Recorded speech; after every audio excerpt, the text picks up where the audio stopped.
Good afternoon, everyone. I am your host, Seda Elbsur Tanchanko. Welcome to E-commerce Trends 2022, what online entrepreneurs need to know. Locad is a cloud logistics platform that empowers e-commerce brands with localized and scalable warehousing and logistics services. Today's session will revolve around the tips and how-tos for the online entrepreneurs so their businesses stay relevant and updated on current trends. To officially open today's discussion and to talk about the government's initiatives for the MSMEs to go beyond borders through e-commerce, let us all welcome Executive Director Nelly Nita Diliera, Department of Trade and Industry, DTI, PTTC, the Philippine Trade and Trading Center. Hi, good morning. Good morning, everyone. And again, thank you for this opportunity to share and be a part of this initiative.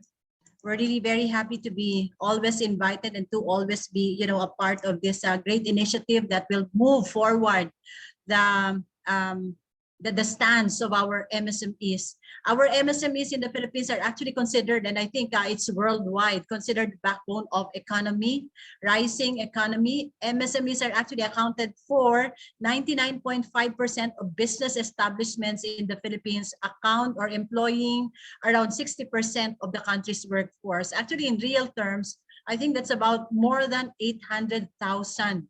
Okay, because close to 1 million enterprises are present in the Philippines. And if that big number, about 99%, big percentage of, the players in the business sector would really be affected, and I mean that big, I think we can really say that there will be a problem as far as the enterprises are concerned. That's why we're doing our best to support the MSMEs. The Philippine Trade Training Center being the global MSME Academy, the training arm of the Department of Trade and Industry, we've actually been doing our share. But of course, the initiatives that we are doing will only be limited if we will just limit ourselves to to the resources that we have right now. And going digital and taking up Philippine MSMEs is really inevitable. But today, it comes at such an overwhelming cost to participating businesses. On top of the cost, there is a great uncertainty as to who to work and partner with. And we need to create a secure and credible e-commerce ecosystem that MSMEs can use with trust and confidence. That's why I was saying early on, while we are initiating certain programs to support our MSMEs in their digitalization effort, in their e-commerce, we're still looking for, institutions that can really provide us the right information, the right knowledge, and the right taking up for them to move forward. The holy grail of e-commerce is to trade beyond traditional borders, outside of the regular domain, starting locally, moving nationally, and then regionally and globally. These movements serve as the ultimate test of retail, digital, or online. The changing landscape of the country's e-commerce space comes with equipping MSMEs with the right digital tools and competencies. The Philippine MSMEs need to start adopting digital solutions so that they can also capitalize on the economic potential of e-commerce. Again, as a training arm of the Department of Trade and Industry, we do our share updating our curriculum and module, referencing it on global skills level or skills development initiative. And the e-commerce roadmap has been presented also by another Department of Trade and Industry Bureau. And a number of initiatives are also initiated not only by DTI, but a number of government agencies as well. But of course, as I was also saying, it's really very important for us to connect also to the outside world. After all, we're not living in silos, we're not moving on our own, but collaboration, networking, especially with institutions that are established as far as these are concerned, is really very important if we want to have an impact on our MSMEs. So again, we'd like to thank everyone for the invitation, and congratulations to all. And we hope that all the MSMEs who are here right now and who will eventually be part of the initiatives, the sessions that we'll be doing for them, will learn a lot in moving their respective enterprises forward. Thank you very much. Magandang tanghali po sa inyong lahat. Thank you so much, Ms. Diliera, for that notable speech on the government's thrust for the e-commerce industry. Before we move on to our next speaker, may we request all our participants to first turn on their cameras for a quick photo op together with Ms. Diliera. Vincent?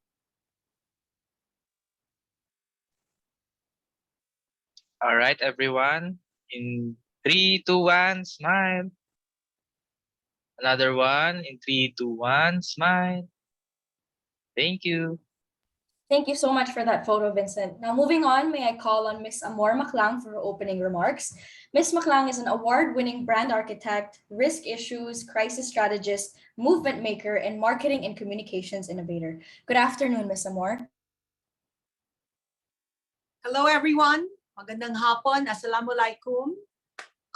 To all of you listening, not just to this channel, but to those who are being broadcasted to the rest of the Philippines. Let's get started on my first slide. Kirsten, you have something for me. The slide. Yes, hold on, pulling up. Thank you.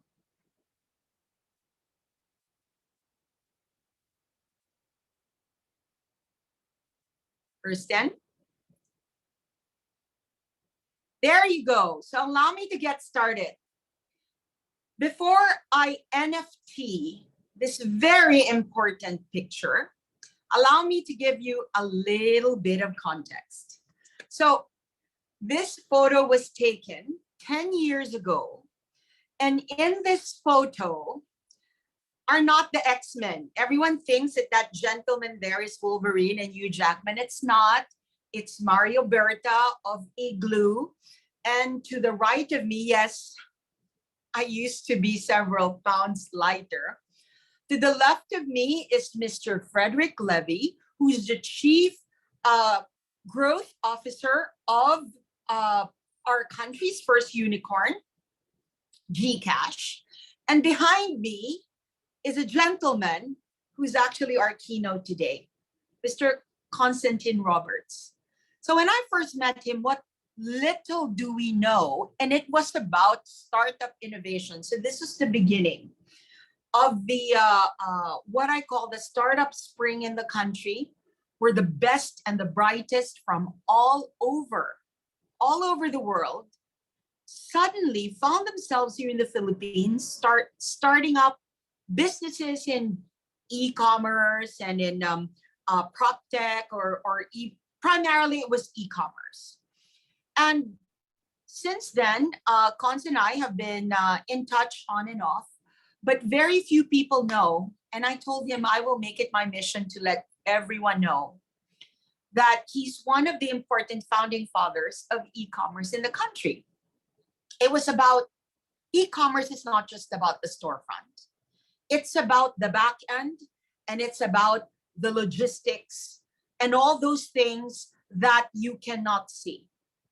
So fast forward to close to 10 years after, and I'm there, it means so much that in this digital Pilipinas, with the Department of Trade and Industry, and regardless of how you feel about the government, what has been done for SMEs and for technology in this government has really been amazing.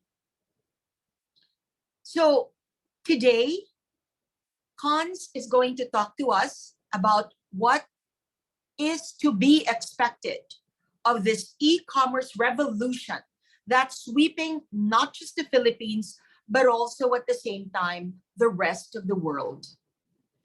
And from being one of the most silent and unobtrusive players in the e-commerce industry, Cons is now actually becoming a platform himself. And I'm not just even talking about local. He has also caused the international diaspora of many bright talents in the e-commerce space to choose to domicile themselves here in the Philippines and make the Philippines their headquarters. Today, we'll hear from one of them as part of the case study.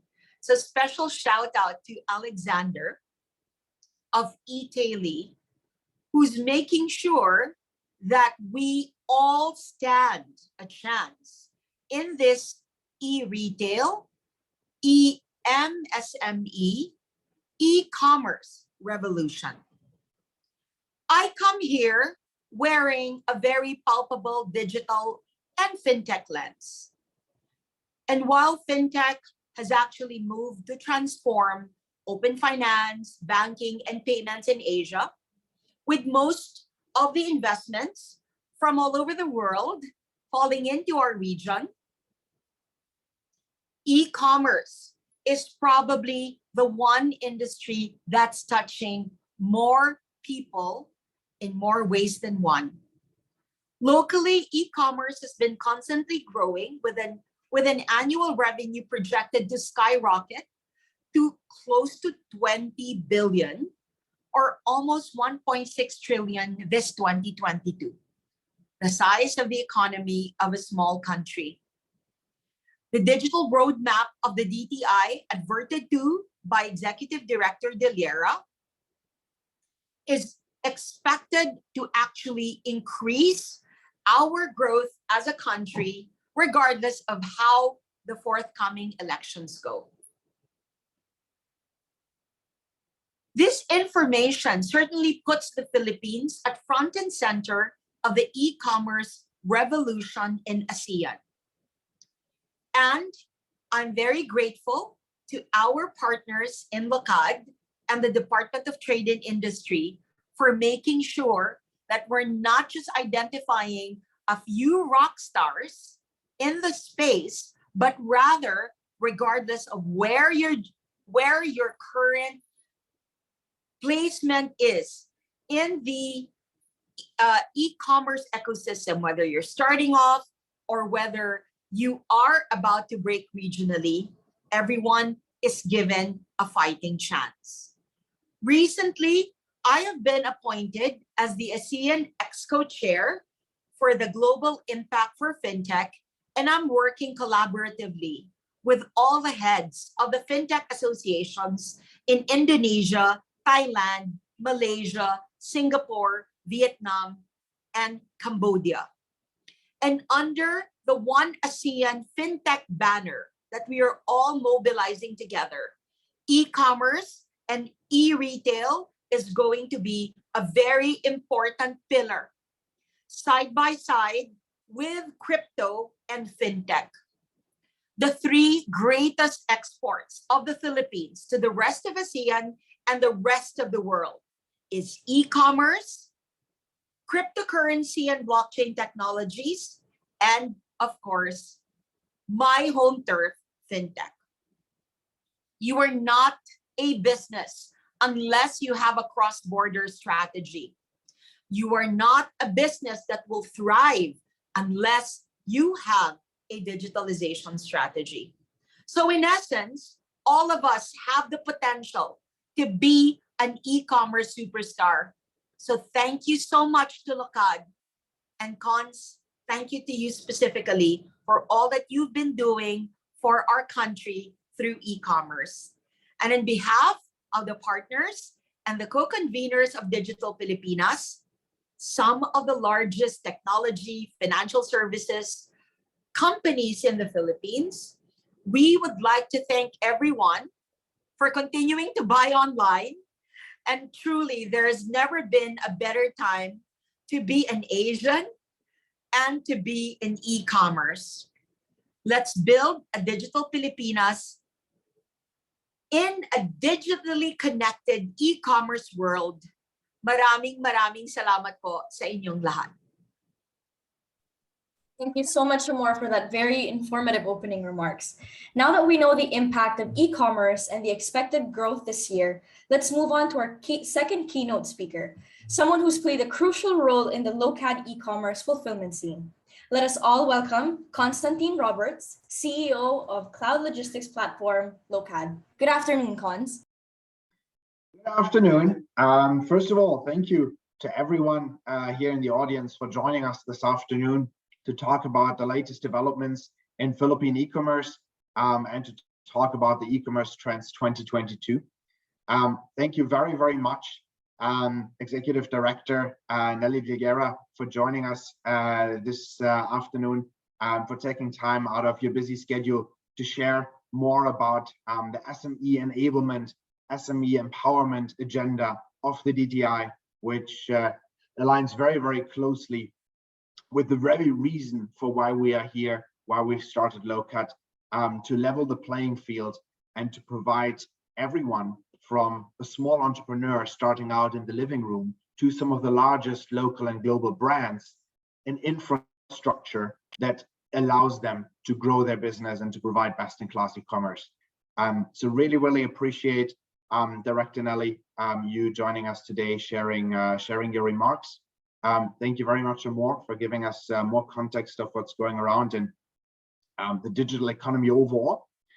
Thank you very much also to our panel that we'll have later on to discuss some of these e-commerce trends, straight from the real business world of e-commerce, straight from some of the folks who are building brands, running brands, and are building very significant online retail businesses.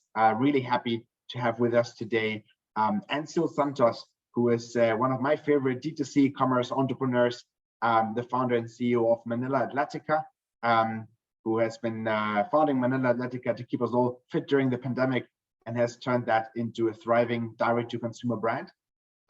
Thank you also, Alex Friedhoff, CEO and founder of Eataly, who is helping some of the largest brands in the country to digitally transform their omni-channel and e-commerce business. And thank you to James Fernando, who is brand manager of Nuprene, which is a thriving and growing direct-to-consumer brand. So Ancil, Alex, and James will later share with us their own personal experience of building and growing e-commerce brands and how they have seen some of the e-commerce trends we will be discussing today impacting their businesses. So thank you again, all of you, for sparing us an hour or so out of your busy days. I'm really happy to present today and then share with you the LOCAT e-commerce trends report 2022. Quite a lot of work has gone into this. We've interviewed business owners, retailers, brand owners online, looked at customer surveys and market data to distill what are some of the trends that we are seeing in the market that are shaping and changing the e-commerce landscape in the Philippines, and that are driving some of the tremendous growth that we have seen in e-commerce over the last 3 years. As a backstop to this, last year in 2021, Philippine e-commerce doubled in market size, just straight out doubled in 1 year. And I've personally had I guess the luck in time to see the Philippine e-commerce market grow up ever since 2013, when we were just getting started. At the time I was with Zalora, and e-commerce was still very nascent, and to see e-commerce become a $10 billion plus US dollar kind of market in the Philippines, and then grow double year on year, and still be Philippine e-commerce 2022 is still forecasted to grow 25 to 30% after that explosion last year, and is seen as one of the fastest growing e-commerce markets in the world this year 2022, in a study that eMarketer released shortly. So there's still a lot of activity going on, and I think the beauty of e-commerce, something that motivates us personally in starting LOCAT, is that it is an opportunity that is up there for the taking. On the one hand, for established large brands, both global and local, who can build now a direct-to-consumer commerce business, get closer to their consumers, serve their consumers better.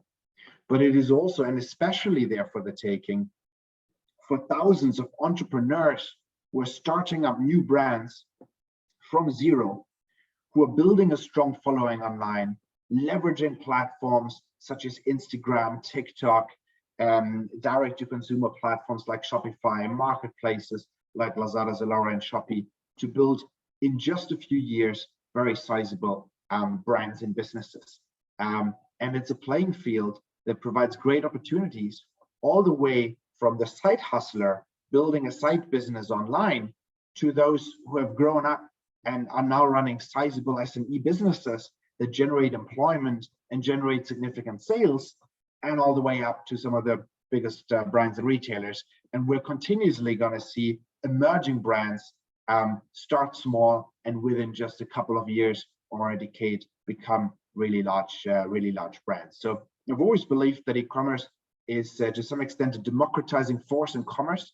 It levels the playing field, it connects the country, it gives consumers wherever they are in the Philippines and Southeast Asia access to the same kind of products at the same kind of prices, a much bigger selection. So there's this geographic element of bringing us closer together.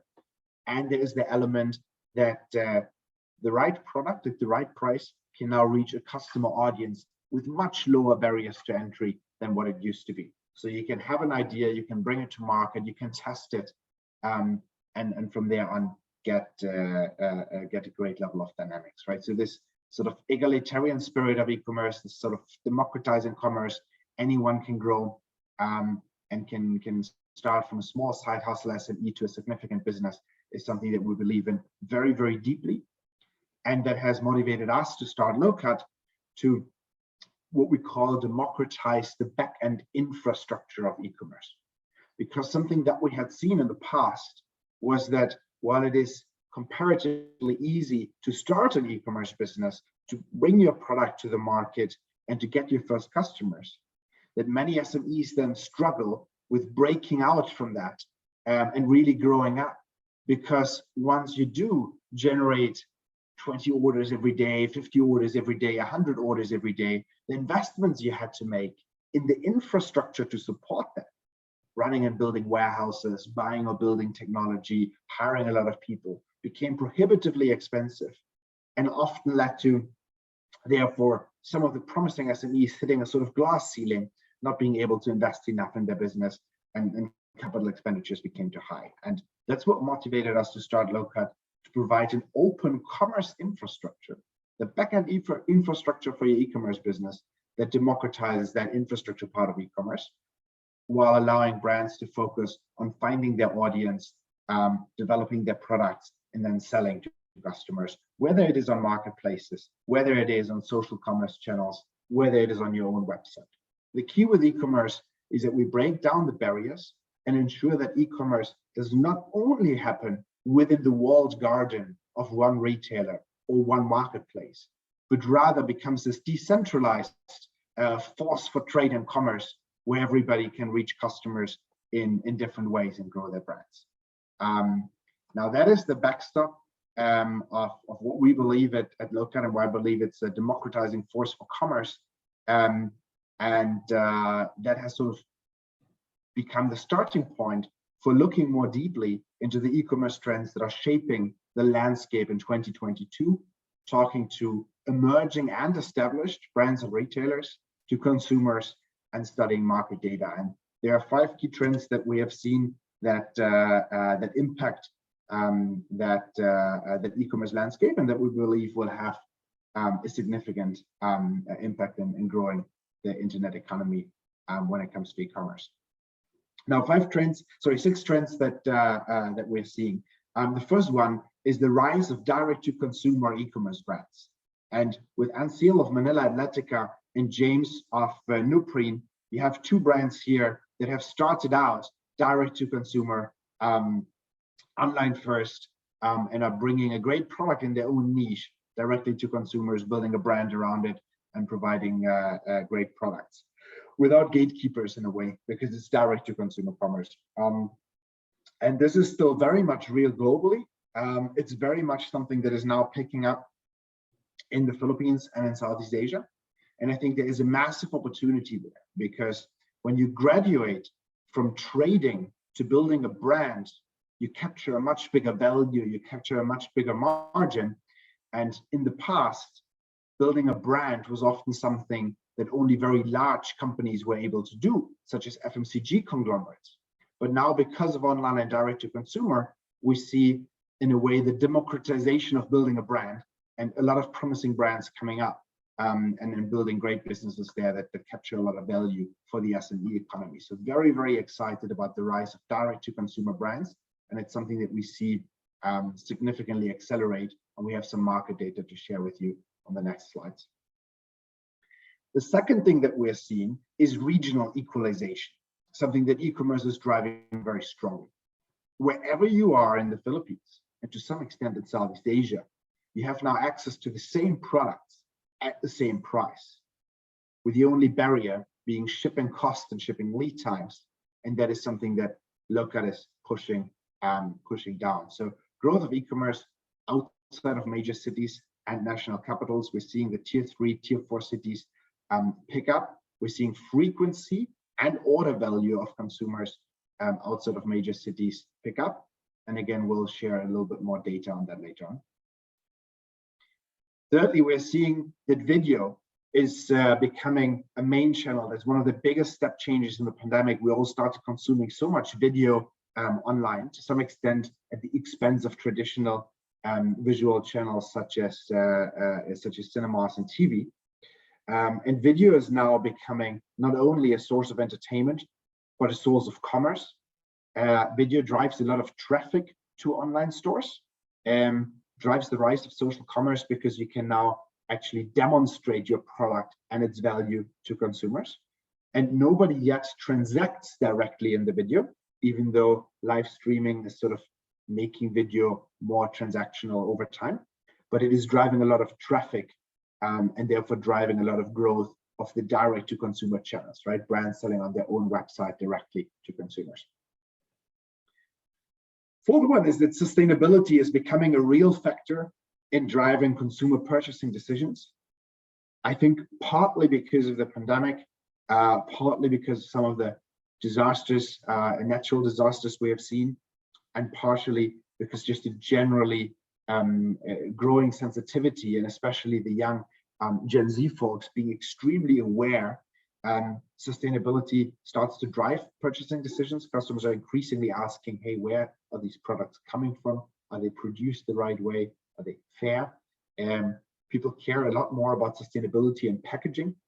One of the sort of weak points of e-commerce, negative externalities, is that e-commerce at this stage does contribute to packaging waste, plastic waste. But there's a lot of sensitivity now around how that can be reduced.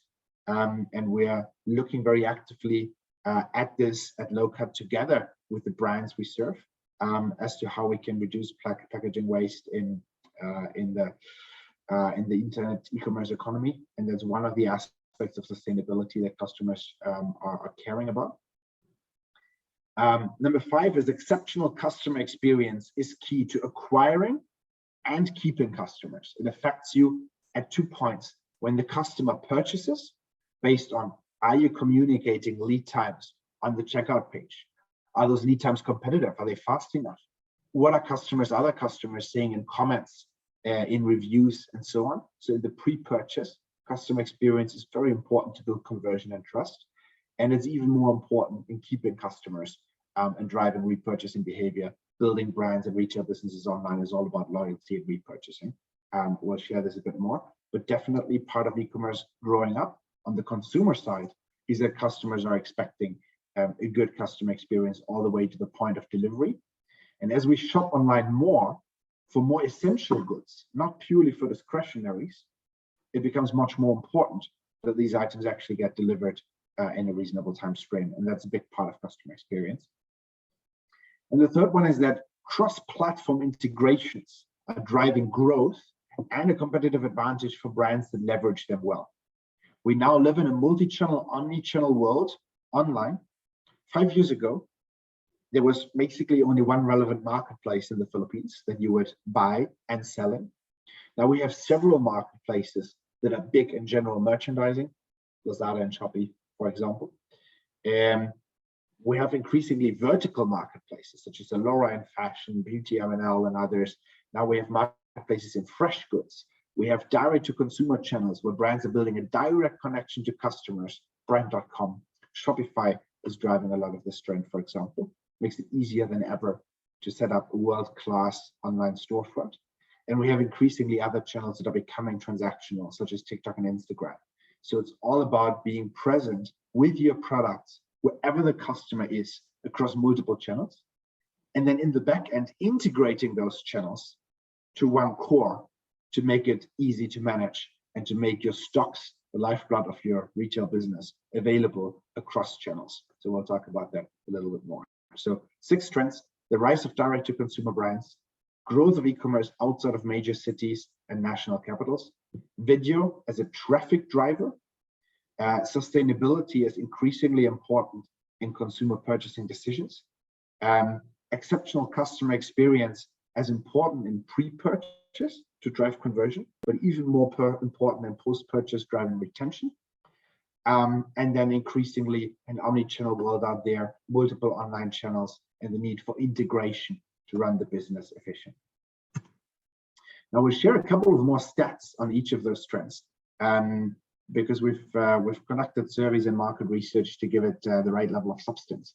And one of the most impressive stats that we had seen for the rise of direct to consumer is the number of Shopify and WooCommerce stores, brand.com stores, right? Brands and online retail business setting up their own shop, not the marketplace. It's like VanillaAtlantica.ph and the likes. And that has just exploded, especially last year during the pandemic, right? We used to have less than 1,000 Shopify storefronts in the Philippines. We now have 3,000. There's 2,000 new online businesses that have their own storefront where they own the customer relationship, directly transact with the customer. And we see that this is often the graduation of an e-commerce business that often starts out on marketplaces, and eventually, once you have one channel that works for you, you build your own direct to consumer channels and you go multi-channel. So massive growth here, and also significant growth in WooCommerce. Used to be at 746, is now more than 1,500 stores. So significant. And I think while the number 2020, 2021 is flat-ish, it's actually a very strong proof of concept that shows that the businesses have been sustained, right? 2020 was pandemic, retail shut down, malls shut down, we all had to stay at home. What did every business do? Set up your own online channel, right? But the fact that the number of online channels have continued to grow 2020 to 2021 means that a lot of these channels have actually sustained, because you're paying every month for Shopify. You will not keep this if that is not driving a significant part of your business, right? So the fact that not only had we had the step change in 2020 where everybody set up their stores, but the fact that they're actually sustaining and it continues to grow means that a lot of these are actually building very sustainable businesses that continue to grow. And a lot of these brands are then talking to us in NoCut now to support them with a scalable infrastructure, with fulfillment, with shipping, to reach their customers faster and to be able to scale the business. Because you might be able to do in-house and pick and pack in your living room for your first 5, 10, 15 orders, but when you get 100 orders a day, it becomes quite challenging to do this in your living room, right?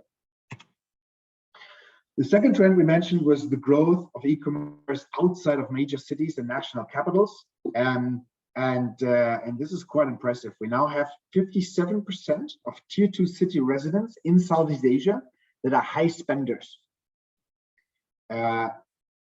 So basically, you're seeing that that now the share of customers spending significantly in e-commerce is about equal between tier 1 cities and tier 2 cities.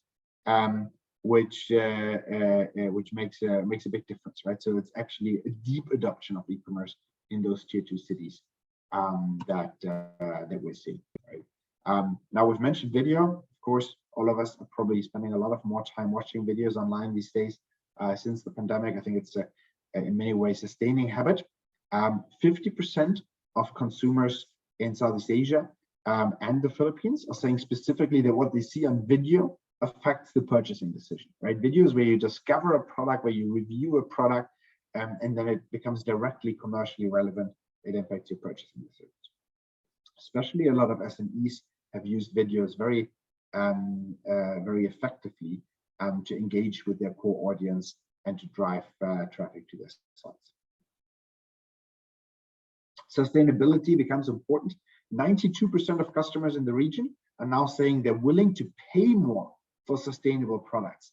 And this is quite a game changer. It's not purely saying, hey, I care about sustainability, but then I only go for the cheapest product. 92% of customers in the survey are saying that they're actually willing to spend more if a product is sustainable, transparent, and so on.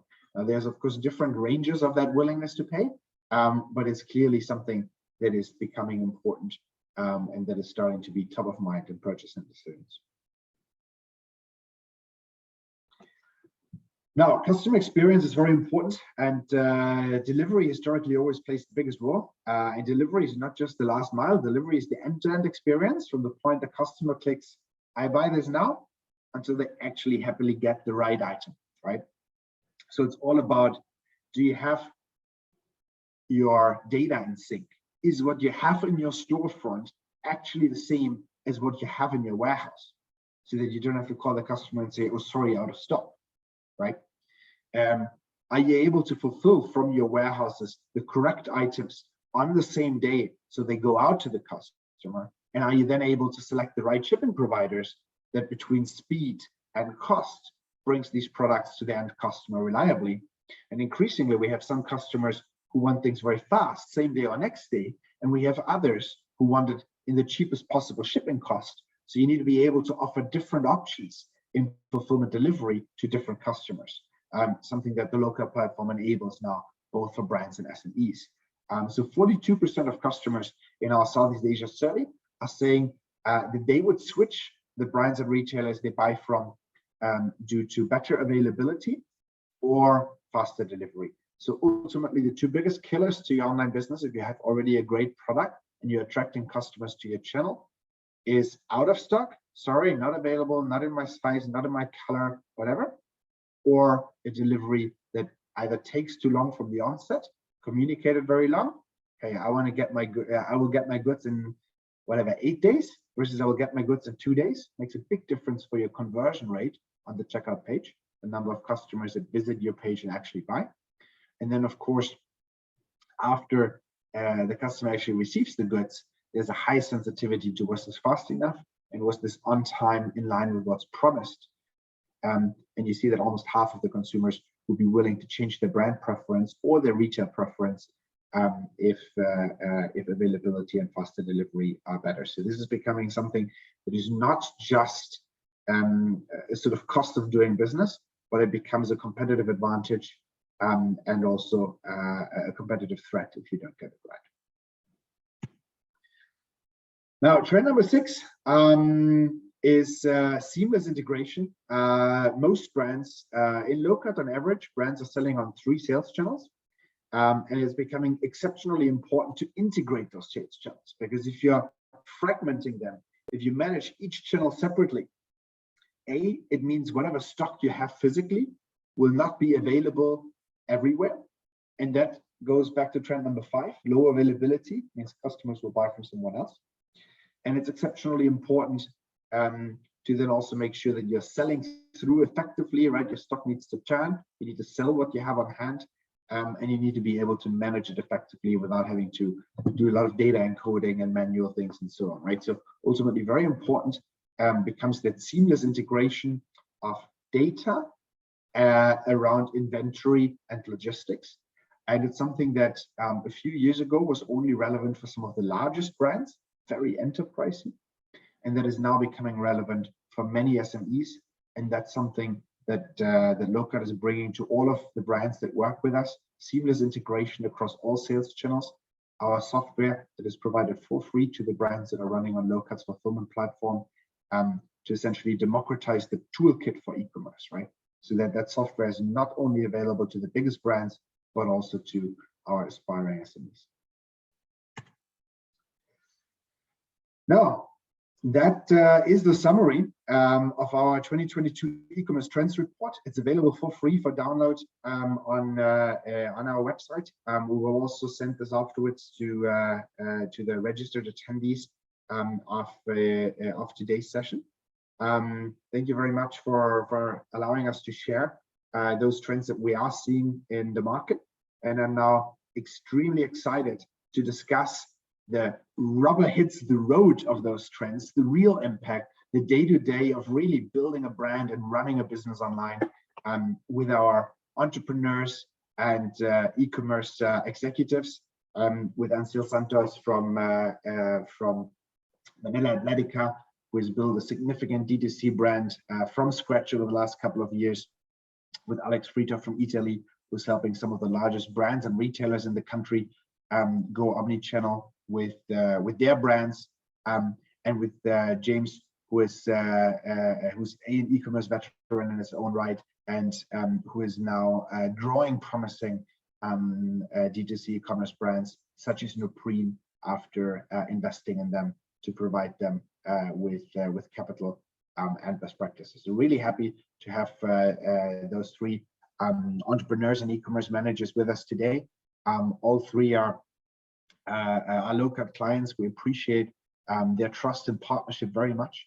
And all three are running fast-growing businesses. So I'm really, really excited to hear more about their learnings and experiences in growing their e-commerce brands.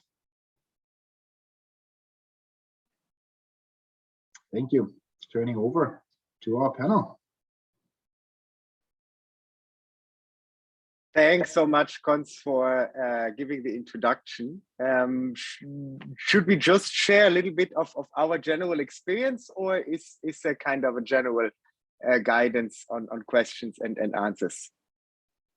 Yeah, we'll have a couple of questions maybe to get started. And then from there on, we're gonna make it a free-flowing discussion, and we'd love to hear from each of you just what you can share about the day-to-day business of actually growing these brands. I think we had a couple of questions just to kick it off, but again, let's make this a very free-flowing discussion, and we're just really, really keen to hear from all three of you more about the running of your businesses. Thanks so much, Cons, for your insightful talk, and I get that we're all very excited for this event today. So now, to give more context on the trends that the online entrepreneurs need to know this year, let us proceed now finally to the panel discussion. We would like to request all our panelists to open up their cameras so that we can officially welcome Ancil Santos, CEO of Manila Athletica. Manila Athletica is a nationwide online fitness and gym equipment retailer. Alexander Friedhoff, co-founder and CEO of Etaily. Etaily is a digital trading platform provider. Etaily provides complete end-to-end omni-channel e-commerce services to ensure brands will successfully thrive in the digital economy. Next up, we have James Fernando, brand manager of Nuprene under the umbrella of Armada Brands. Now, Nuprene is a Philippine-owned and established lifestyle brand. Established in 2019, Nuprene Co. envisions offering bags and accessories that can be used every day and everywhere. Let us all welcome once again, Locad CEO Constantine Roberts. Locad is Asia Pacific's first end-to-end fulfillment service that combines an integrated technology platform with a network of warehouses and logistics partnerships. Let us all give a warm welcome to our panelists. So thank you for joining us today.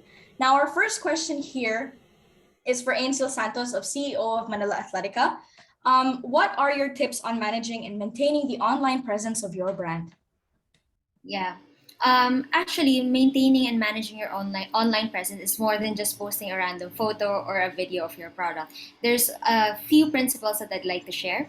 So first off is being consistent. So consistency is very much easy for FMCG brands or bigger brands, especially since they have all the budget in the world, and they can also use all social media platforms like Facebook, Instagram, TikTok, Reddit, Google Ads, whatever.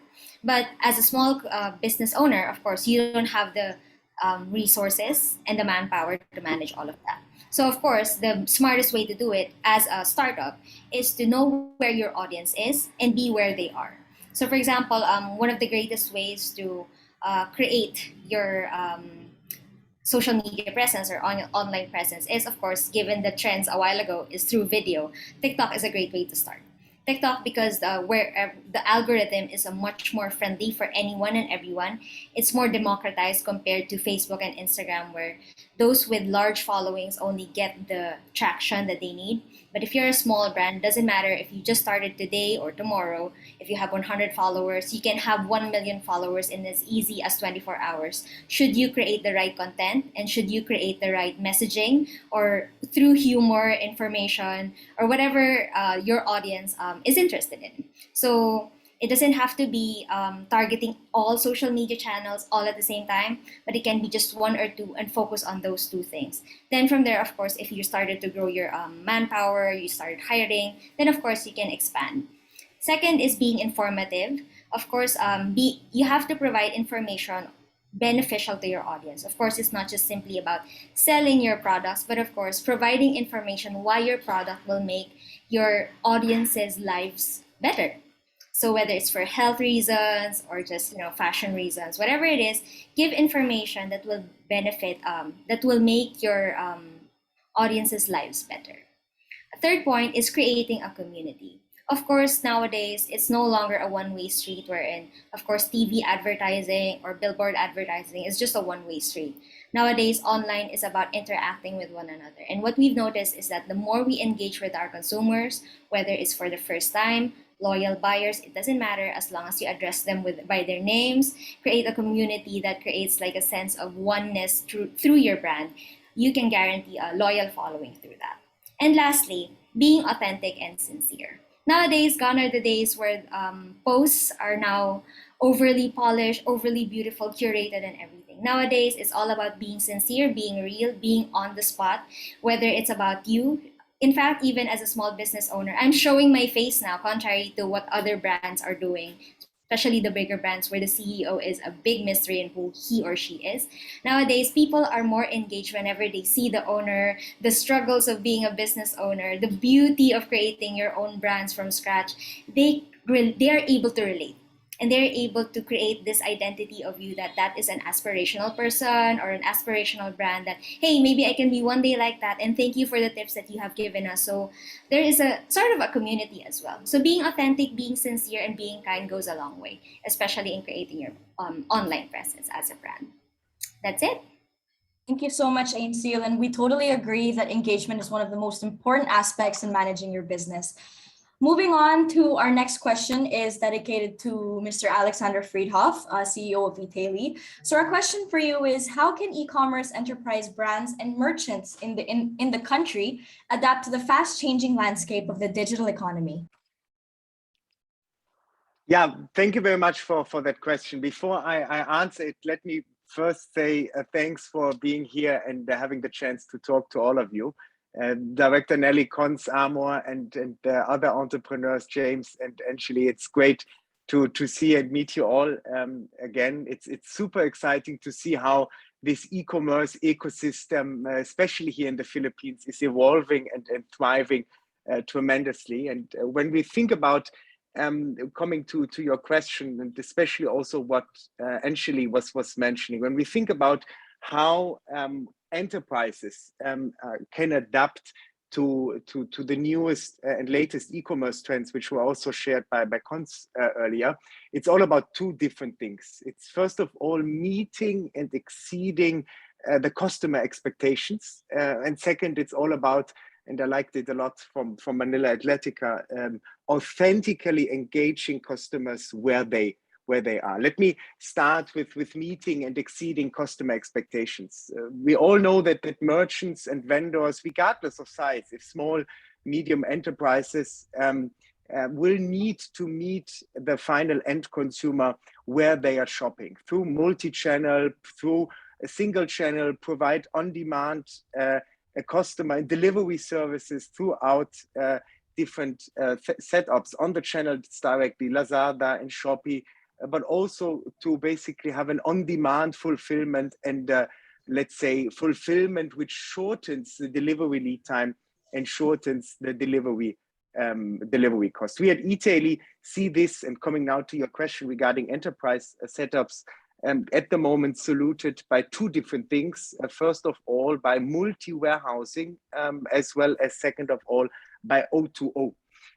Our clients are mainly driven by using the smart way of fulfillment, because multi-warehousing here gives us basically the setup of having multiple warehouse in the country distributed. Cons was outlining this with the tier 2 and tier 3 cities, and having the inventory placed over there. And talking now about the day-to-day business of each entrepreneur, of each brand, regardless of size, it's all about having a increasingly high fulfillment delivery executed, and having this then basically done in the fastest way and in the most cost-efficient way. And we at eTaily are working heavily on supporting our clients with multi-warehousing, basically having different regions where we have different inventory stock pools positioned. And the other topic which helps enterprises a lot is O2O,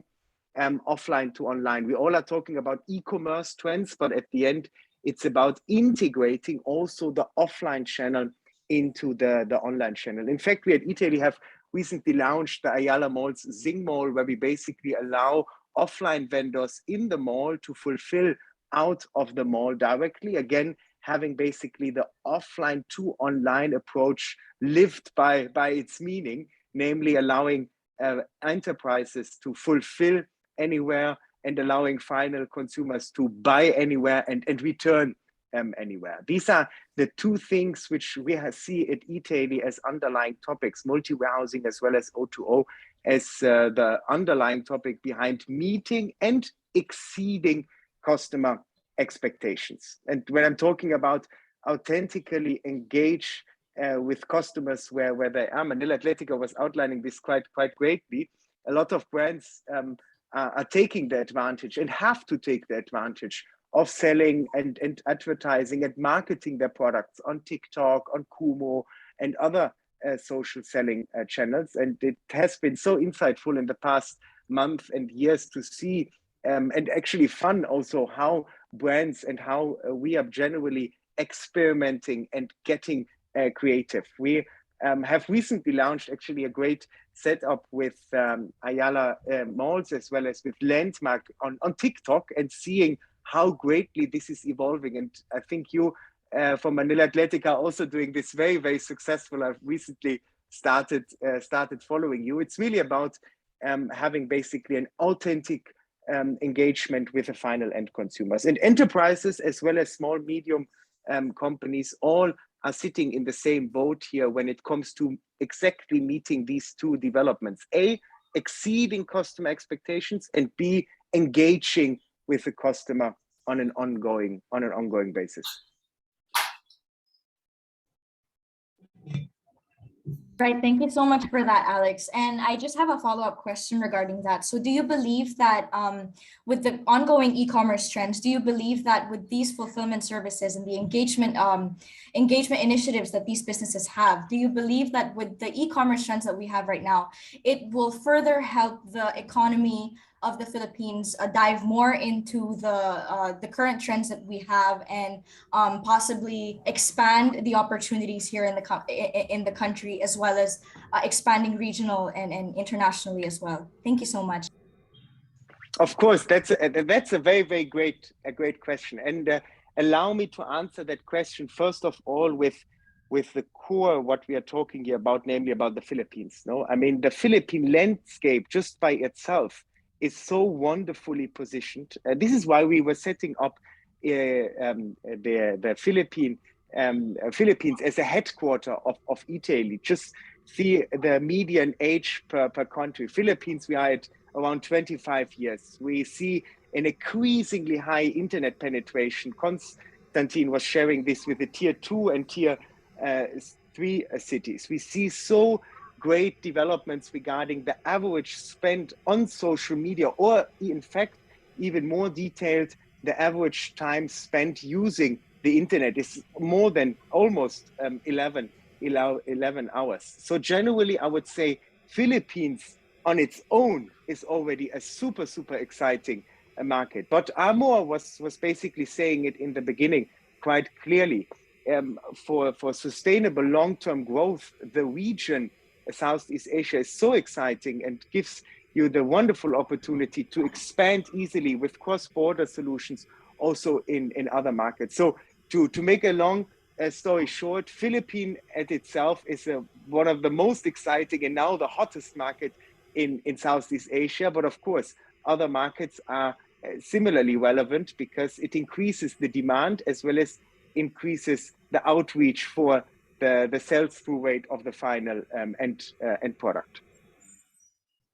Thank you so much for that great answer. And while it is a very exciting time for the Philippines to be a part of this digital economy, my next question brings me to the brand manager of Nupri, Mr. James Fernando. So the question I have for you today is, why do you think MSMEs are crucial and essential in improving the country's digital economy? Right. So the MSMEs are really definitely crucial in helping the economy grow. Definitely. I mean, we see that e-commerce has become a really important aspect for many people. When the non-essential items, we remember clearly March 2020 when the lockdown was implemented. Non-essentials couldn't operate. Really, I mean, small businesses and even big businesses couldn't operate. No? And so e-commerce presented a really good opportunity for lots of these physical and offline stores to go online when everyone was in their homes locked down. So that itself was a really big help already. I mean, having Lazada, Shopee being able to offer all these seller services. And as Cons mentioned earlier, we have the extreme growth in terms of number of Shopify and WooCommerce users and stores. That's amazing. I mean, that itself really helped these e-commerce players, continue their business and continue selling online, continue, their cash flow. So that was a really difficult time, and it gave us a glimpse of what the e-commerce industry and e-commerce space could be in the coming years. As not only in the Philippines but in the whole world, this 2020 really, accelerated our growth to e-commerce. And 2021, even though the growth is not as high as 2020, being able to sustain that was really, really a big game changer. Comparing 2019 to 2021, I mean, those are two different ball games. And 2022 onwards, just really exciting. There's lots of different brands in the Philippines that was born during the pandemic. And I mean, many of these entrepreneurs had to find ways to sell and earn on the side, earn income.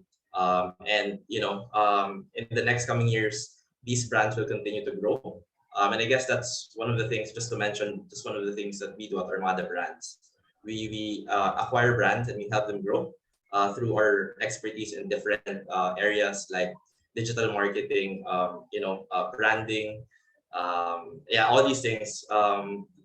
We help them really grow. We have experts in the team, not only in paid social activities, but also in organic and long-term sustainable growth. So so I think really essential to the economic activities in the Philippines e-commerce. It's going to play a big role. We were all excited for 2025. I mean, back in 2013, everyone was really excited, right? I think the photo earlier was amazing. But back in 2013, everyone was saying, right, really exciting times. But I mean, everyone was creating their own startups, not really flying a lot, but the past few years, like we see a lot of these players gain traction. We're talking about platforms and brands alike. So for brands, really excited. We have a lot. I think you are on Shopee. You are on Shopee, Lazada. You see all these brands growing. There's more to come, definitely, especially DTC in the coming years. Thank you so much for that, James. And since you mentioned that there are a lot of startups that have grown since 2020 because of the rise of the pandemic and how difficult it was to market their products and reach their target audience. So my question for you is, as a brand manager, what are key things those Filipino online entrepreneurs should be reminded of for their businesses to reach their target market? Right.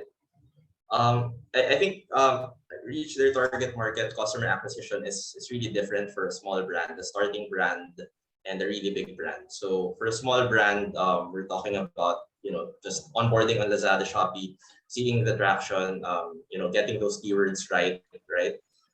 But it's a lot different for a growing brand and a big brand. For growing brands, you start involving yourself in DTC.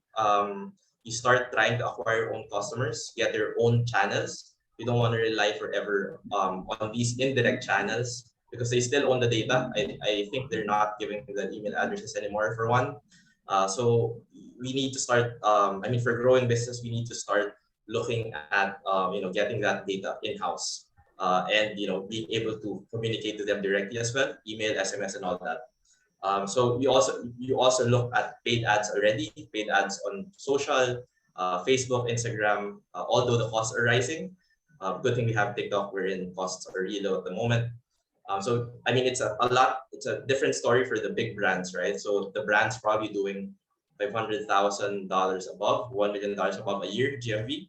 I think they do have a lot of diversified traffic already. It's a different ballgame. A lot of technical SEO involved, a lot of branding involved, brand recall, a lot of direct traffic. So it's really different for each phase. And I guess for those growing brands who are already looking into trying to go to the next level, it's very important to remember the balance between paid acquisition and organic acquisition. So paid acquisition, you have paid social, you have affiliate marketing, and all that. The costs of doing that are increasing every year. I mean, there's a lot of studies on that, and I myself learned that the hard way.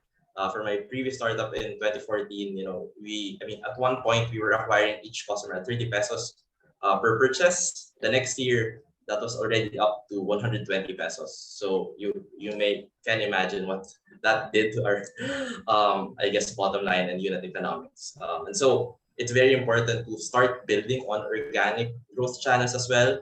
You need to start looking into SEO in content. TikTok, definitely.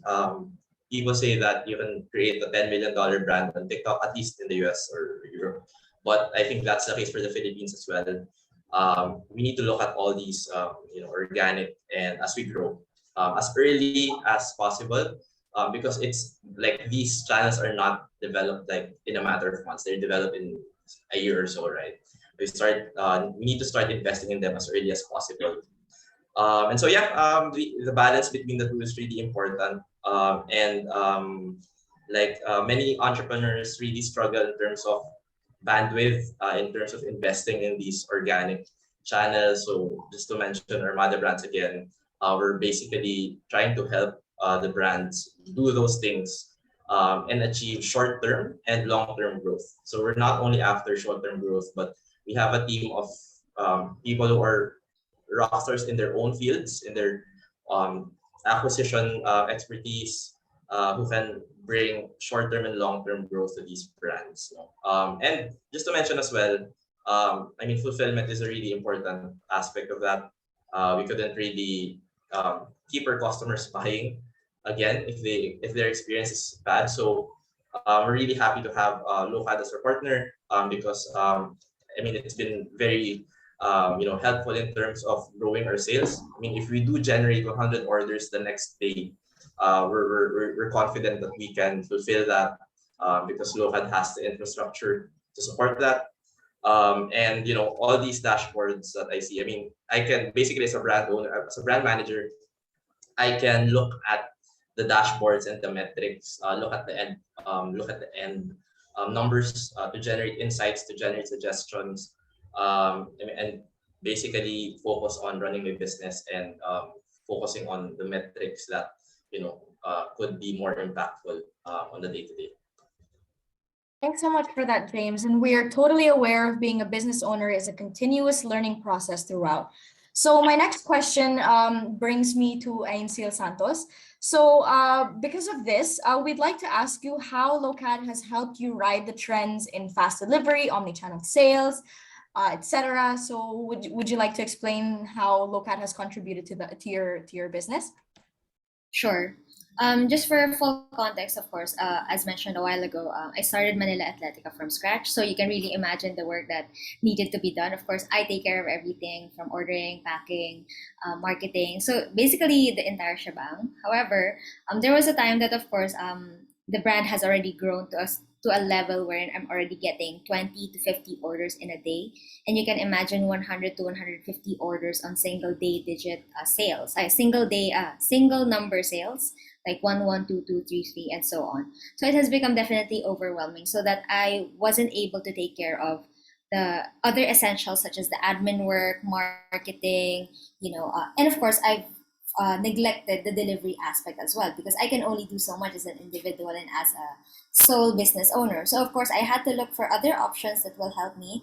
It's either I hire my personal people for my warehouse, teach them the processes, barcoding and everything, which may entail a few more months of training, which have no assurance of them staying in my company or in my business, or just outsource the services of fulfillment and packing and shipping to a trustworthy third party company. So that's where Locad comes in.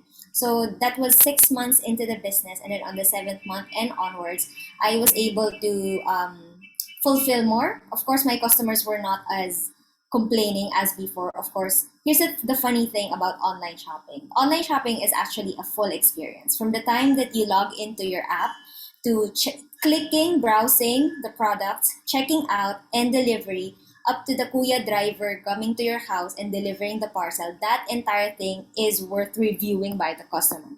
If you can see on Shopee or any other marketplaces, you can see that in the reviews, 5-star, the customers will say 5 stars because the driver is nice. And I'm not even kidding. That is definitely a must-have for consumers nowadays, that the driver, the courier is fast and kind.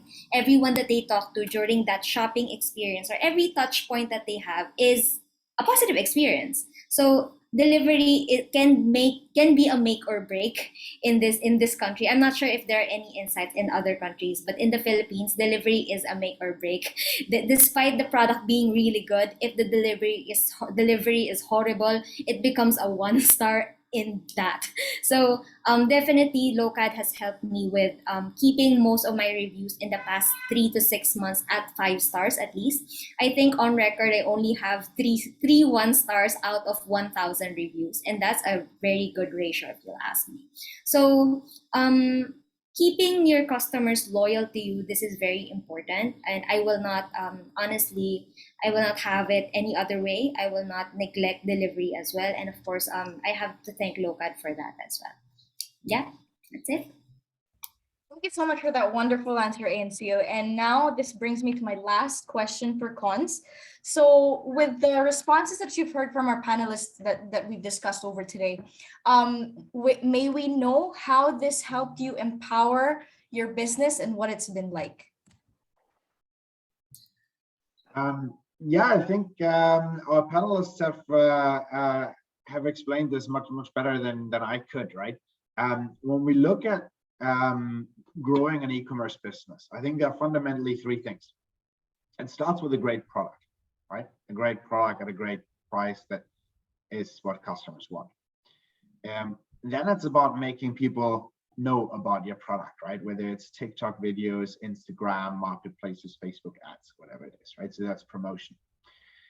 And then the third one is the customer experience end to end, as Ancil mentioned, right? Ultimately, yeah, great product, but if I only get it after 2 weeks and making 10 phone calls to know when I'm going to get it, I'll already have a negative sentiment before I've even opened the parcel. And then the fourth aspect is the back-end work of actually doing this, right? Because the thing with e-commerce is you have a great product, you design it, you manufacture it, a lot of love goes into it, and then you have it.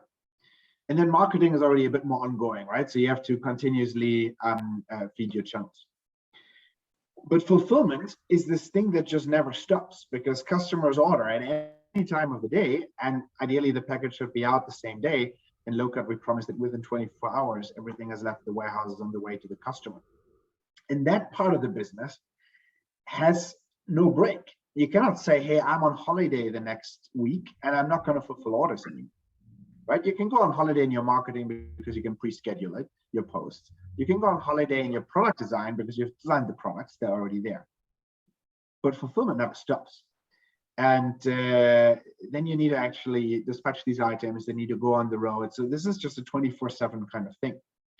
If you're doing this on your own as an entrepreneur, the risk is that this operational work of running the business can become all consuming, because it's 24/7. There are no holidays, there are no weekends, there's no Christmas, there's no nothing.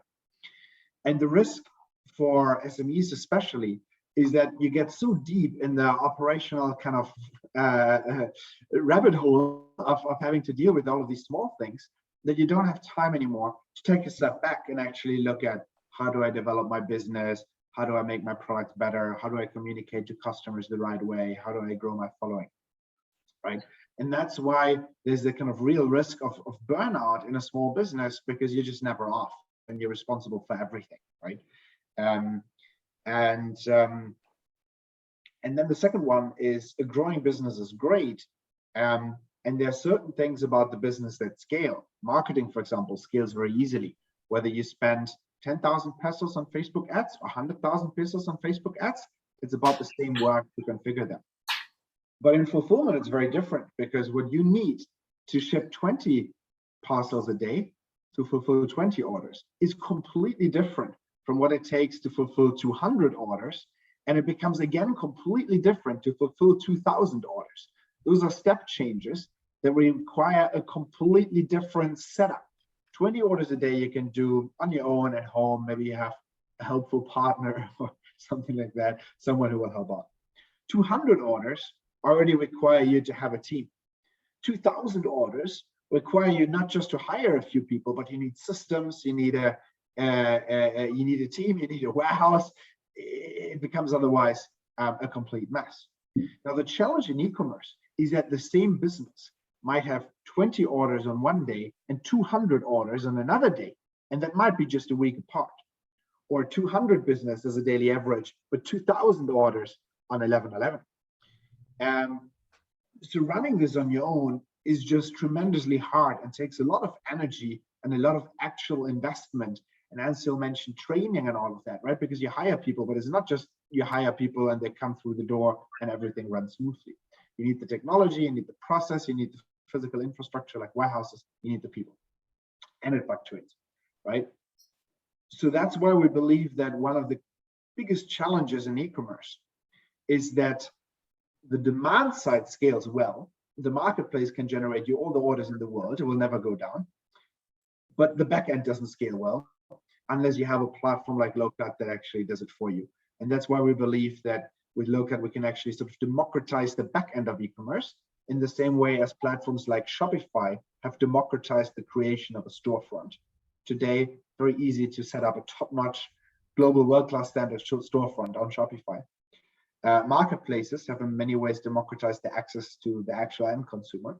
If you don't have your own following, you put your product in a marketplace, you can still reach customers. And in that same sort of tradition and viewpoint with Locat, we want to democratize the backend infrastructure so that it doesn't hinder you as an entrepreneur to grow. So I think that's sort of what we want to do to help brands and entrepreneurs grow, is to fill that missing link and provide a shared infrastructure that everybody can grow on. Thank you so much for that, Cons. It was really appreciated. And that was a very highly engaging and informative session. Thank you so much, panelists, for your endearing talk. And now the floor is open for questions from the media. So please keep them coming. Now, as excited we are with the media, we have our first question of the day from the media from Rira Malyari from Manila Standard. So this question is directed to Mr. Alex of eTaily. So given the context of e-commerce in the industry, should Filipino entrepreneurs choose e-commerce over brick and mortar stores? That's a very, very good question. And especially based on the recent developments of eTaily with Ayala Malls, this is actually tackling what we are doing and what we are trying to solve. First of all, there's not a definitive yes and also a definitive no behind that question, because at the end you need both channels. Of course, this depends on the maturity of your brand. No, so when you have a small brand successful in a 10 to 20,000 US dollar GMV revenue range on Lazada and on Shopee, you will never be able to afford at that small scale to have a brick and mortar store, no? But the more you grow, the more you establish yourself as an indispensable brand player in the market, the more there will be the demand of also having presence offline, because at the end we need to understand one thing: Southeast Asia, Philippines is a very mall-driven culture. No, when I came here to the Philippines 3 years ago around, I was so impressed by all these wonderful Ayala malls, Robinsons malls, and said, "Oh my goodness, that's complete different setup than in Europe, where we have the shopping streets very decentralized versus Southeast Asia very centralized." And there will come a time where brand being successful and being basically, or having the request from the final end consumer to also have a presence offline, to be then in a mall, for example. No, and at the end, it's the key to success to have basically the brick and mortar store, the offline store, then as an offline presence, but also integrated in an online channel. And that's of course not possible when it comes to Lazada or when it comes to Shopee. No, but when you have your own, we have seen this as one of the clear trends from Lokat presented. When you have your own D2C channel, so the own e-commerce channel, there might be then the opportunity with Italy, there is the opportunity to have the offline store basically as one distribution center, as one fulfillment center. At the end, it's about fulfilling anywhere, buying anywhere, and return anywhere. These are the expectations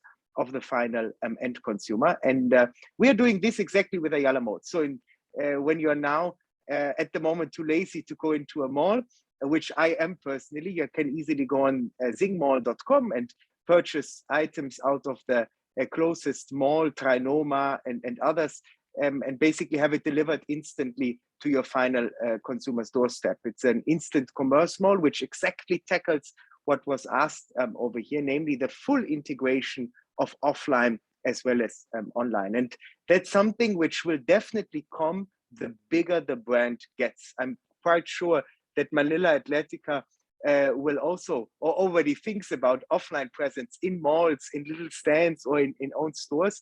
And I'm happy to support them then with the right infrastructure to basically have them present in the mall offline, but also having this integrated into the online channel.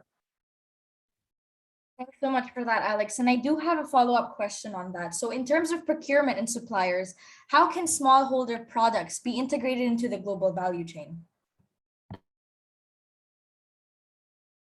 That's a very interesting question. And at the end, we see similarly as Lokat is democratizing their e-commerce backend in terms of operations, as Lazada and Shopee is democratizing the developments behind selling online. And we also see a lot of B2B platforms basically supporting smaller suppliers to basically democratize the supply chain in terms of getting products fast and affordable. Look at Chinese Alibaba and others, where you can easily be present and sell and acquire brands to basically build the products as a base, and then having this set up to basically scale the brand. So there's so many great opportunities where you have the chance to supply and where you have the chance to acquire products from a B2B perspective, regionally as well as globally, so that there is an easy chance to be integrated in the supply chain.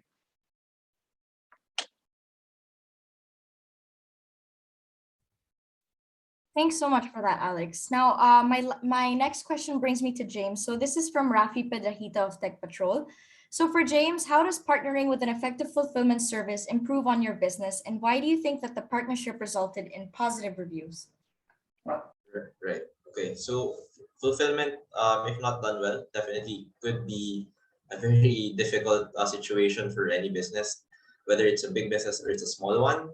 For small businesses, I mean, a good experience in terms of ordering online results to repeat purchases. And if you don't have repeat purchases, your customer acquisition cost goes up. So it's a big, definitely a big part of the funnel. And as mentioned earlier, I think, I mean, being able to partner with a company that can scale with you and scale with your sales, whether it's 1111, whether it's a really quiet BAU, but business as usual day, or it's a normal payday sale, you really want to have that infrastructure ready. Because I mean, I've experienced doing it in-house as well. It can be very quite problematic if you don't have the proper infrastructure in place. Just because, I mean, just in terms of the system involved, all those I guess WMS stuff, I mean, that can be very difficult if you don't have them in place, if you try to do them in-house. So that's why, I mean, being able to partner with a company with Locad that can do that, can scale with us, it's been a very important part of what we do. And I think as we grow our brands at Armada, as we acquire more brands, that would, I mean, to continue to be an important part, because we really want to grow our brands in the coming months. We're looking after, I mean, we're going for exponential growth.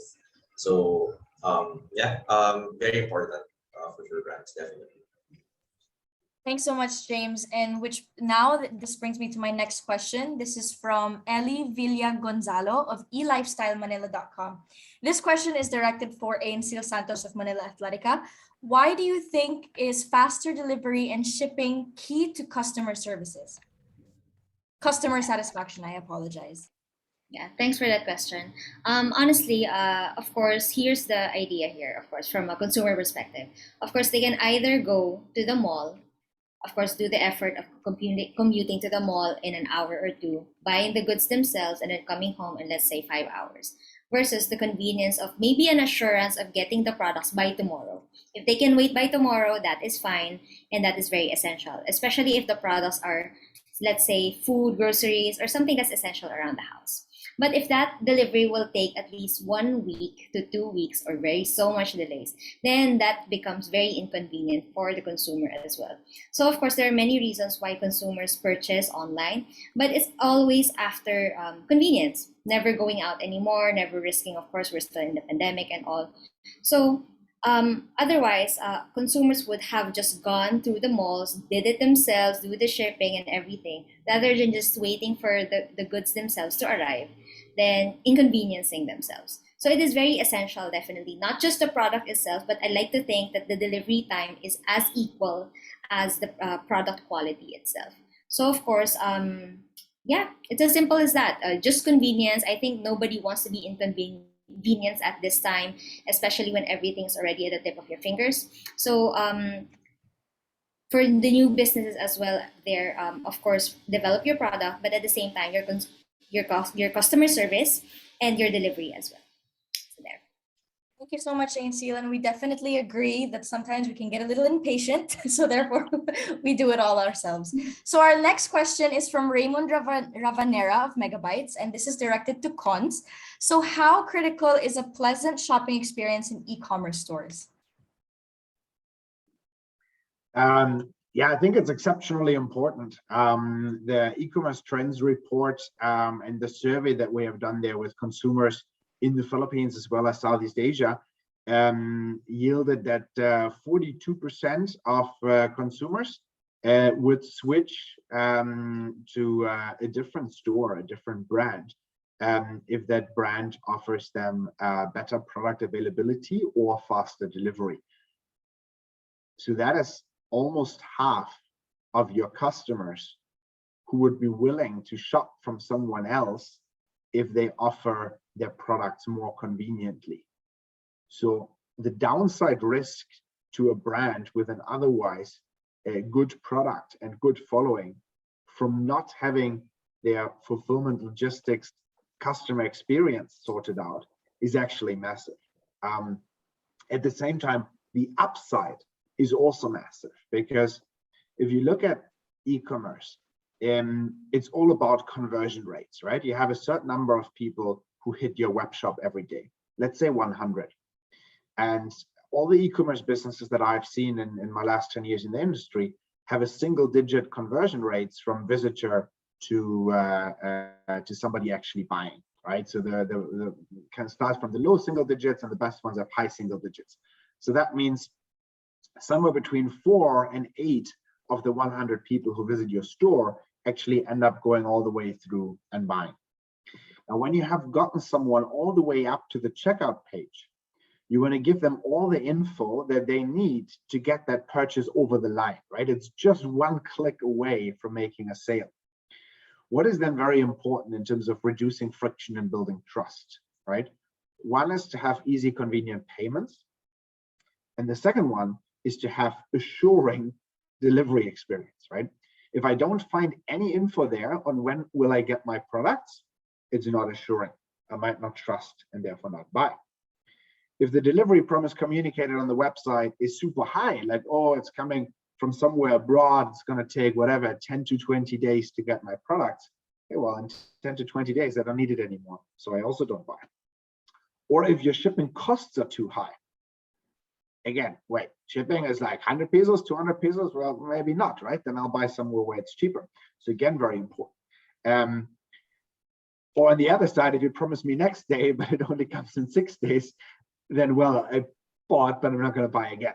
So that's why it's so important. It's important to drive conversion of people who are actually visiting your store for the first time and are thinking about whether to order. And it's even more important when you actually want to build a loyal customer base. And I think James was mentioning earlier that acquiring a customer has become more expensive every year because of paid marketing costs increasing. So once you've acquired a customer, you don't want them to be a one-time customer. You want to make them a repeat customer. And in that repeat customer process, a positive delivery experience is very important. In my previous life in running the ops of one of the large e-commerce platforms, we were always asking customers if they would recommend us to a friend. And for 6 years straight in a row, the number one driver of whether one would recommend or whether one would not recommend, the number one driver that ends up making the difference between what is called a promoter or a detractor has been the delivery experience. If somebody gets their product, even if the product is not 100% like they imagined, well, they might still be okay, or they might return it. But if you mess up the delivery experience, you turn an otherwise happy customer who gets exactly what they wanted, but 10 days late, you're going to turn them into a disappointed one. So as such, I would say it's a very, very important hygiene factor for the business. If you don't have the right products or you don't know how to promote them, well, then delivery doesn't matter because you never get customers. But once you found your own market fit, a product people want, and you found your way to reach customers, then fulfillment delivery become very important. So they become actually repeat customers and become loyal and happy. Thanks so much for that, Cons. And we actually have a follow-up question from Len Amadora of Manila Bulletin for you as well. She's asking, would you recommend startups to put their own websites early into the business, and why or why not? Yeah, I think it's a great question. I think the answer is it depends a little bit on the type of e-commerce startup that you are. There are some brands or online retailers who start out with their own website first, their own channel first. That's ideal if you have already a good social media following, or you're really able to tell your story on, let's say, TikTok or Instagram, and you are really driving your own audience.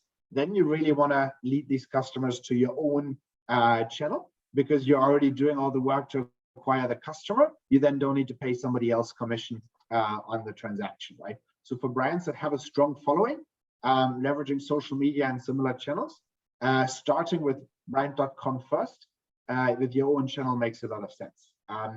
Similarly, there's a second category of brands that works very well with paid online marketing, with ads. If this is something that works very well for you and that creates a good return, then likewise, you should drive that traffic from those ads directly to your own channel. There are other brands that are maybe more search driven or so, and work less well with standalone ads or social media, where starting out with the marketplace makes a lot of sense, because you can build your audience on the marketplace, right? Let's say somebody searches on a marketplace for a particular product, and you meet that need and you come at a good price, and then you drive your audience there. So where you start, whether it's with your own channel or with a marketplace, really depends on the nature of the brand that you're building and how you acquire your customers, how you get people to discover you.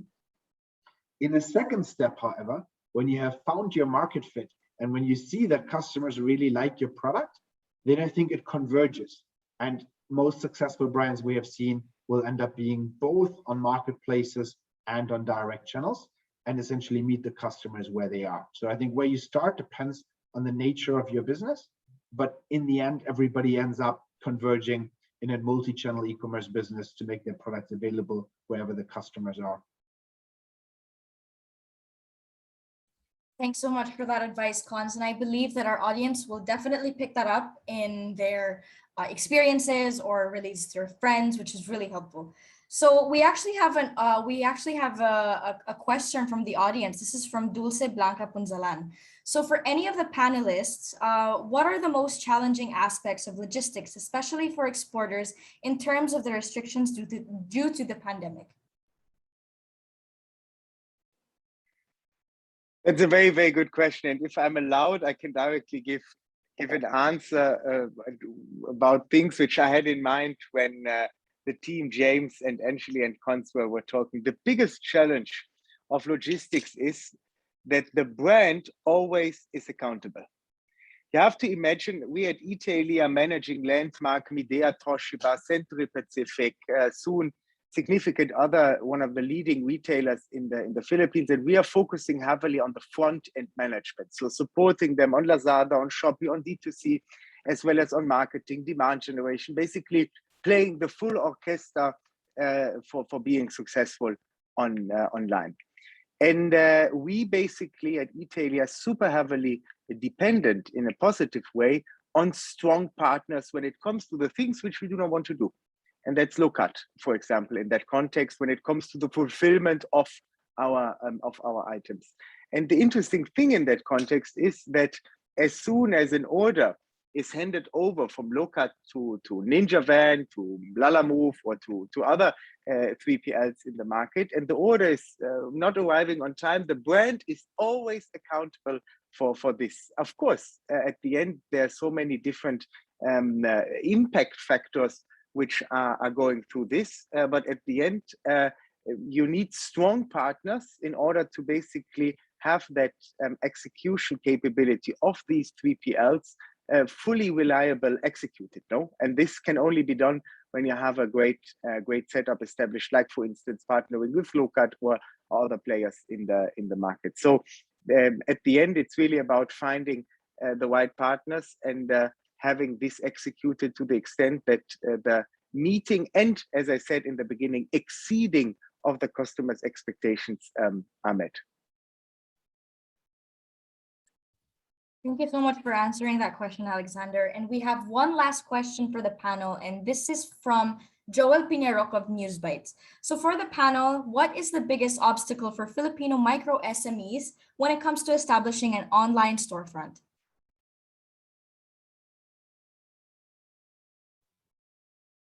Maybe we can start with you, James. Yeah, I can. Creating an online storefront these days, the friction of doing that is not that high anymore, actually. If you create a Lazada account or even at Shopee, you can even create one very quickly. It's quite frictionless these days. It's a lot different, I guess. Maybe 5 to 8 years ago, when you would have to create your own, or creating an account, you would have to maybe meet an account manager. I guess that's one of the recent changes that happened the past 5 years. That one's pretty easy. For Shopify or the WooCommerce, as mentioned earlier, I guess you can quickly create one, a basic one in a few days. But if you want a really high performing one, you would have to, I guess, take some time to learn about it. There's quite a learning curve there, learning about like the basics of SEO, but definitely doable. So it probably will take you a month if you do that on your own. But it would be always great to go to the specialists who already know what they're doing. That way they can actually create it quite quickly and create a very optimized website. So for storefronts per se, in terms of the question, that one's pretty doable these days. Yeah.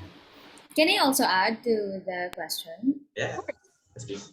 Yeah, this is coming also from my observation with my fellow competitors at the time that I started my business. One of the biggest problems or dilemmas is that, of course, as James said, it's pretty easy. Everybody can do it as long as you have a phone or an internet connection. Very easy to do. But the problem nowadays is that how can you make your storefront more enticing? And that is through creating content that is relevant, unique, and that will catch the eye of your consumers. Remember that when you search a certain keyword, let's say t-shirts, there are millions of shirts out there. So of course, it is up to SEO, of course, as James mentioned, and at the same time, content. Content is king, especially when it comes to your storefront. You have to have clear photos, and of course, you have to have that in an instant, in 0.5 seconds, when you see the photo. I see that this is a trustworthy brand, even though I have not heard of this brand at all. So I think that should be one of the most well, not necessarily a problem, but more of a learning curve that most businesses and enterprises should learn, especially when they're entering the world of e-commerce. Thank you so much for that insightful discussion, Ain Sales. So we have our very last question dedicated to cons. So we would like to ask you, before we wrap up this question and answer session, what messages do you have to e-commerce players who are currently struggling with their fulfillment needs? Yeah, thank you. I think the message is there is a solution, right? So I think as a business, you always have to ask yourself, what is it where I really drive value to the core of my business?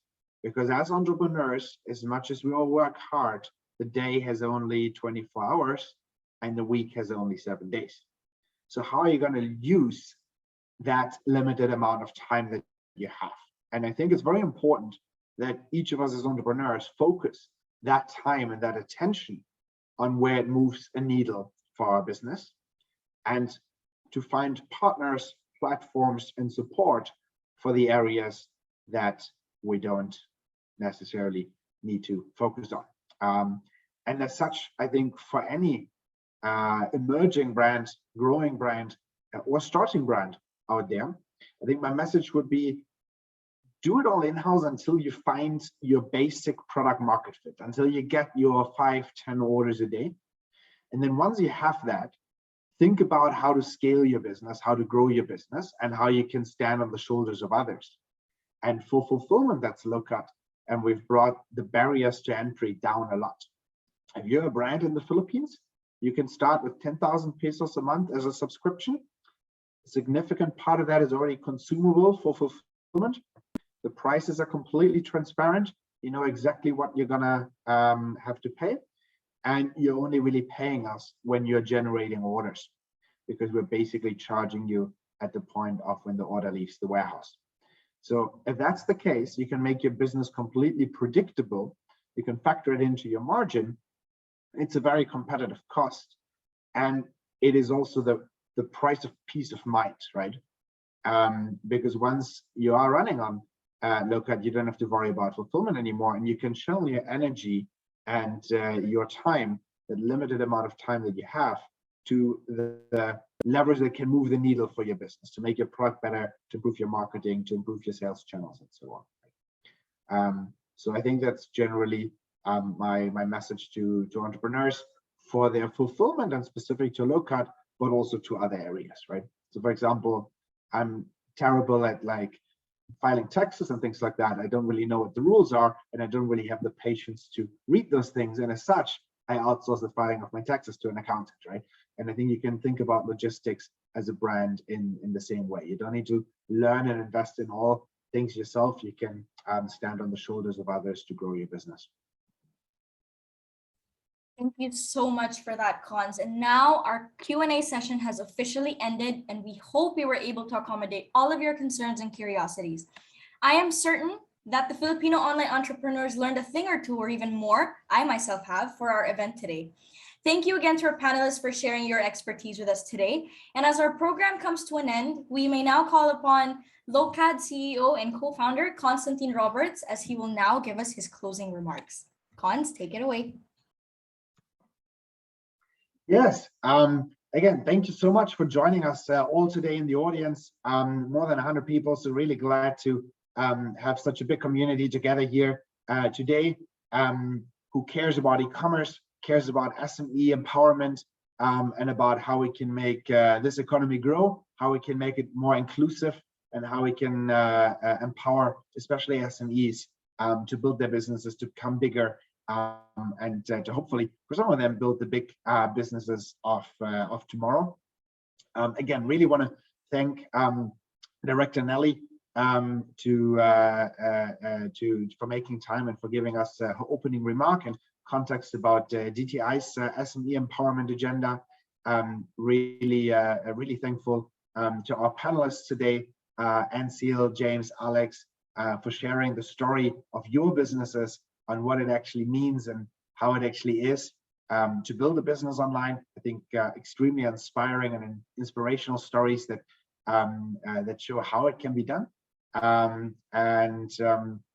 Yeah, personally, very happy about everything that we've learned today. I've learned a lot. I hope it was interesting to you. The e-commerce trends 2022 report is available for free for download on our website, and we'll share it with our registered audience today. I think I'll close with it's a great economic growth opportunity out there. We're seeing brands and online retail businesses being built every day. We're seeing success stories of digital transformation from some of the biggest brands in the world, and we're seeing success stories right here in the Philippines from brand builders such as Anseal, such as James, who have built out businesses and very meaningful brands in a short period of time. The best time to build a business in e-commerce is now, and we hope that some of the stories and experiences that were shared today can inspire some of you in building your own e-commerce businesses. Thank you very much for your time this afternoon. Thank you so much, Cons. Just before we close off, we would like to ask everyone to stay so that we can gather for the photo op. So Vince, may I call for the photo?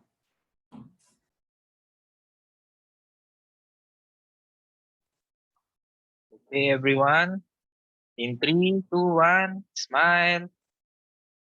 Another one. In 3, 2, 1, smile. All right. Thank you. Thank you so much. And we all like to thank our guests today for taking their time and sharing their thoughts and insights on the current e-commerce trends that online entrepreneurs need to know. This brings us to an end of the event, and we thank you for joining us today. Have a good afternoon, everybody.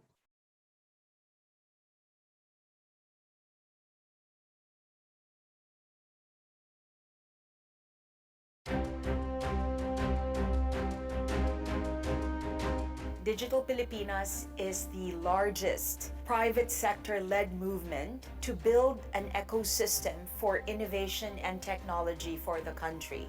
And our hope is to not just take on some of the largest problems of the Philippines that are addressable with technology, but collectively to raise our innovation quotient as a country. We are experiencing a technology renaissance here in the Philippines, where the best and brightest from all over the world are actually choosing to domicile themselves here in the Philippines. Now what we're seeing is an influx of global technology talents choosing to headquarter themselves here in the Philippines because we have the greatest talent for it. We have a killer ecosystem, the most enabling regulators. So the formula for success to build a great technology business is here in the Philippines. Digital Pilipinas, as a movement, represents the most expansive, industry-driven effort to bring together the champions of emerging technologies with the business leaders who are committed to transforming the landscape. It is our honor and privilege to once again co-convene Digital Pilipinas. Let the world feel the excitement as our nation becomes a center for innovation. This year, we have 4 priority areas. Number 1 is MSME, digitalization, and e-commerce. The ultimate objective is to be able to trade in trust and in confidence outside of your traditional borders. All of the technological advancements that we're experiencing right now is really intended to create more cross-border cooperation.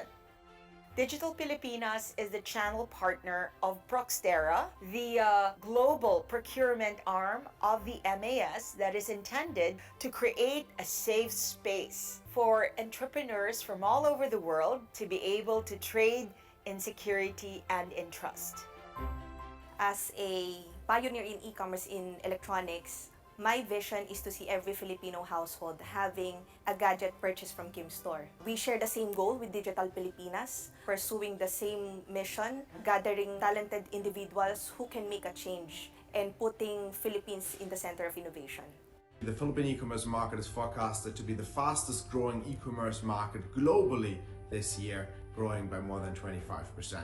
That has created a very dynamic part of the economy. It's powered by the marketplaces and shop platforms, powered by a whole network of enablers, by a whole community and a whole industry that is developing there to support e-commerce. And Digital Filipinas is bringing together a lot of those ecosystem stakeholders, and as such I'm very glad to be part of the Digital Filipinas movement that helps to develop this vibrant industry in the Philippines. The second work stream that we're championing in Digital Pilipinas is the creation of an API-led economy. We're looking at launching an API marketplace that would allow for continuous innovation and continued connection between businesses and organizations here in the Philippines.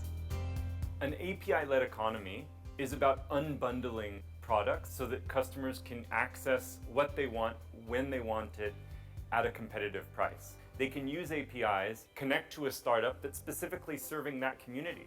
And that's the power of the API-led economy. It allows the product and the providers and the users who are receiving and benefiting from that product to connect in ways they couldn't before. Financial inclusion is ensuring that we make financial services accessible and affordable to every individual and business in the country. It also allows us to educate and promote discovery on their own and assist them with the right services anywhere they are and anytime they need it. The third work stream that we're championing in Digital Pilipinas is all about micro-education and micro-certification. The way we look at education has tremendously changed throughout the years. No longer are kids committed to take a 4, 6, 7-year course in university, and instead they're focusing on technological skills that are snackable and easy to acquire, immediately certifiable, and with your credentials being carried with you in the blockchain. We will be launching this year an internship program that would allow undergraduates or career shifters to be able to experience several corporations in 1 year, so that by the time that they graduate from the internship or the fellowship program, they are Web 3.0 ready. We have to embrace the idea of micro-credentials, micro-certifications, or even micro-degrees. What it is really is learning less things and learning things faster. What we need to do together with Digital Pilipinas is create that bridge that will address the skills gap in this new economy. For what skills you have now and what you need to do to get the skills you need tomorrow. So the way we see EdTech is really to solve not just 1 or 2 pain points, but really solve most of the pain points of the entire ecosystem. And that's really by pushing for digital learning and helping both not just the students and their parents, but also the teachers, the schools, and all the institutions like government and corporates that are working towards independent, well-trained, successful citizenry that can get the jobs and the careers that they want. Embracing digital opportunities requires developing new digital skills. There is no question about it.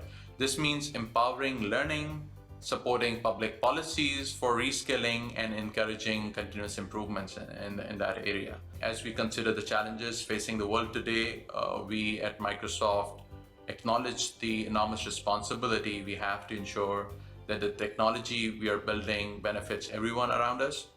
And it has to be in line with our mission, which is to empower every person and every organization on the planet. And last but not the least is, of course, FinTech, which is the fuel that fires all of these industries. We look at FinTech not so much as a vertical, but rather a horizontal that powers various industries. During the pandemic, everyone talked about the dramatic increase in digitalization and also in digital transformation. A lot of what precipitated that was actually the movement of money. And the movement of money in those various verticals was brought about by fintech. In our case, we will ensure that fintech will continue to not just energize but revitalize legacy industries for the country. To have also a basis by which, I used the word laymanize earlier, but by which we can laymanize the application of technology and understand the fact that we can only do so much relative to educating or telling or basically increasing the level of financial literacy of people. So there can be an approach wherein it can be hybrid. There can be an approach by which we can be more patient about people not adopting immediately. What fintech did is they proved that the minimum digital hygiene of 24/7 accessibility, Six Sigma reliability, real-time transactions, safe and secure was very possible. The use of mobiles and other devices allowed those services to be self-service in many ways. So that basically increased the accessibility of financial services to a broader set of the population. We recognize that not one company can make finance for all happen. We believe in the power of collaboration and how it could speed up inclusion. This will help us in our desire to empower communities because even the tiniest contribution adds up and has a snowball effect to create meaningful waves of impact in the country today. Digital Filipinas has been one of the strongest advocates for the use of technology in multiple industries in Philippines. Now, for Philippines to be the center of cryptocurrency and blockchain, it's important that there are macro policies created that incentivizes companies to invest in Philippines.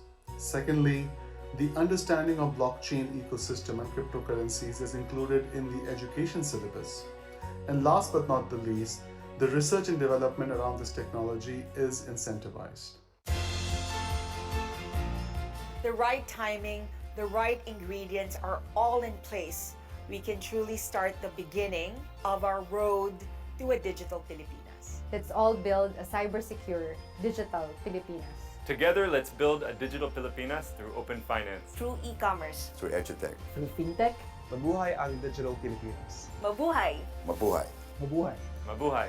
Let's build a digital Pilipinas together.